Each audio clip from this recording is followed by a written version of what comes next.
पुण्याहून दिल्लीला जाणाऱ्या एअर इंडियाच्या विमानाला पुशबॅक टकची धडक बसलेली आहे। विमानाच्या खालच्या बाजूला मोठं भगदाड पडलेलं बघायला मिळतंय। एअर इंडियाला हे उड्डाण यावेळेला रद्द करावं लागलेलं आहे। आपण पुण्याहून बातमी पाहतोय। पुण्याहून दिल्लीला जाणाऱ्या एअर इंडियाच्या विमानाला पुशबॅक टकची धडक बसलेली आहे। विमानाच्या खालच्या भागाला मोठं भगदाड पडलेलं दिसतंय, त्यामुळे एअर इंडियाला हे उड्डाण रद्द करावं लागलेलं आहे। बालाजी पोद्दार आमचे प्रतिनिधी अधिकची माहिती देत आहेत। बालाजी, नेमका हा अपघात कशामुळे झालेला आहे? कोणाला दुखापत वगैरे झाली आहे का? नक्कीच आम्ही काल 4च्या सुमारास हा अपघात झालेला आहे।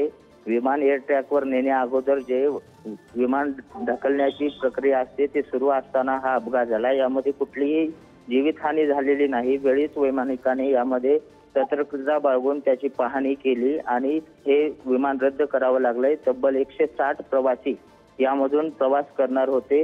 ते प्रवाशांची गैरसोय झालेली आहे, मात्र मोठा अपघात टळलेला पाहायला मिळतो आपल्याला। त्या प्रवाशांसाठी काही पर्यायी व्यवस्था वगैरे करण्यात आली होती का या संदर्भात? प्रवाशांविषयी पर्यायी व्यवस्था एअर अथॉरिटीकडून करण्यात येणार होती, पण ती झालेली नाही। त्यांना दुसऱ्या दिवशीचे तिकीट देण्यात आलेले आहेत, मात्र अपघात टळल्याने दिलासा मिळाल्याचे दिसत आहे। निश्चित बालाजी, धन्यवाद या सगळ्या सविस्तर माहितीसाठी।